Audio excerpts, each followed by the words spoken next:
തന്നെ പത്രം വന്നു നോക്കാറില്ല, അതേപടി എടുത്ത് വെക്കും. നേരെ വീണ്ടും പുറവശത്തോട്ട് വന്നു, വാവു അലങ്കോലമായി കിടക്കുന്നു. നോക്കിയപ്പോൾ കണ്ണച്ചൻ പട്ടിക്കുഞ്ഞിനെയും കൊണ്ട് ഇറങ്ങിയിരിക്കുന്നു. പിന്നെ അച്ഛൻ എന്താ ഫോൺ നോക്കുന്നു.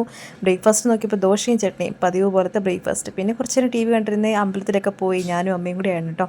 പിന്നെ അമ്മയുടെ ഇവരുടെ അർച്ചനയൊക്കെ കഴിച്ചു. നേരെ നമ്മൾ വീട്ടിൽ വന്ന് ബ്രേക്ക്ഫാസ്റ്റൊക്കെ കഴിഞ്ഞു ഇതാ ഓഫീസിലേക്ക് പോകാൻ റെഡിയാവുന്നു. അപ്പോൾ 5 മിനിറ്റ് എക്സ്ട്രാ ഉള്ളതുകൊണ്ട് ഒന്ന് വെയിറ്റ് ചെയ്തു. അപ്പോൾ കണ്ണാടി കണ്ടു. കണ്ണാടി കണ്ടപ്പോൾ ഞാൻ പിന്നെ വിടുവോ, തലങ്ങും വിലങ്ങും ഇരുന്ന് നല്ലതാണോ ഒക്കെ നോക്കും. പിന്നെ അവിടെ നേരെ പോയതുപോലെ തന്നെ തിരിച്ച് വീടിനകത്തേക്ക് കയറി ഇറങ്ങി വരും. പിന്നെ നമ്മൾ നേരെയുള്ള ഡെസ്റ്റിനേഷൻ ബസ് സ്റ്റോപ്പ്. അവിടെ നമ്മൾ ഓഫീസിലെത്തി കാര്യങ്ങളൊക്കെ കഴിഞ്ഞ് നമ്മളിതാ വീട്ടിൽ വന്ന് ഡ്രസ്സൊക്കെ മാറി.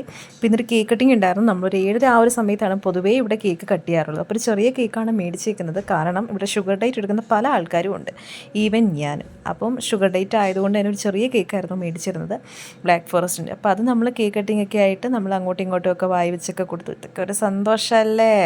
അതിങ്ങനെ ശേഷം എന്താ ചേച്ചിക്കായിരുന്നു ആദ്യം കൊടുത്തിരുന്നത്. പിന്നെ ഞാനും ചെന്നു, എൻ്റെ ഊഴായിരുന്നു, ഞാനും കൊടുത്തു, അച്ഛനും കൊടുത്തു. പിന്നെ കണ്ണച്ചനും ഉണ്ടായിരുന്നു, വീഡിയോ ഇടാൻ മറന്നു പോയതാണ് കേട്ടോ.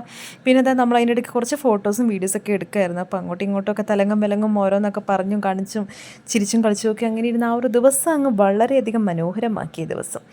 അപ്പം നമ്മളത് കുറച്ച് കാര്യമായിട്ട് തന്നെ ആർഭാടഭരിതമായി തന്നെ നമ്മളങ്ങ് ആഘോഷിക്കുകയായിരുന്നു. കാരണം വേണ്ടതിലധികം കുറേ കാര്യങ്ങളൊക്കെ വെച്ചിട്ടുണ്ടായിരുന്നു. അന്ന് ഞാൻ ശരിക്കും പറഞ്ഞാൽ ഓഫല്ലായിരുന്നു, പക്ഷേ ചേച്ചി വീട്ടിലുണ്ടായിരുന്നുകൊണ്ട് തന്നെ അത്യാവശ്യം നമ്മൾ നല്ല രീതിയിൽ ആഘോഷിക്കാൻ പറ്റി. അപ്പം ഉച്ചയ്ക്കും വൈകിട്ടും ഒക്കെ നല്ല ആസ്വദിച്ചൊക്കെ ഭക്ഷണം കണ്ടു. സത്യം പറഞ്ഞാൽ ഇങ്ങനെയുള്ള വേളകളിലാണ് വീട്ടിൽ ഇത്രയും കറി ഉണ്ടെന്ന് പോലും ഞങ്ങൾ പോലും മനസ്സിലാക്കുന്നത് കേട്ടോ. എന്താണെന്നുണ്ടെങ്കിൽ നല്ല അടിപൊളി കറികളുമായിരുന്നു. കാരണം എൻ്റെ ചേച്ചിയുടെ കൈപ്പുണ്യം കൂടെ അങ്ങ് പോയി.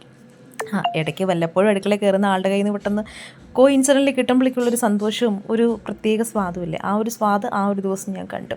ചേച്ചി വീഡിയോ കാണുന്നുണ്ടെന്നറിയാം, എന്നാലും കുഴപ്പമില്ല, ആളൊന്ന് പൊങ്ങിക്കോട്ടെ. അപ്പം ഇന്നത്തെ വീഡിയോ ഇത്രയേ ഉള്ളൂ. വീഡിയോ ഇഷ്ടമായെങ്കിൽ ഒന്ന് സബ്സ്ക്രൈബ് ചെയ്ത് സപ്പോർട്ട് ചെയ്യണം. അപ്പം ടാറ്റാ.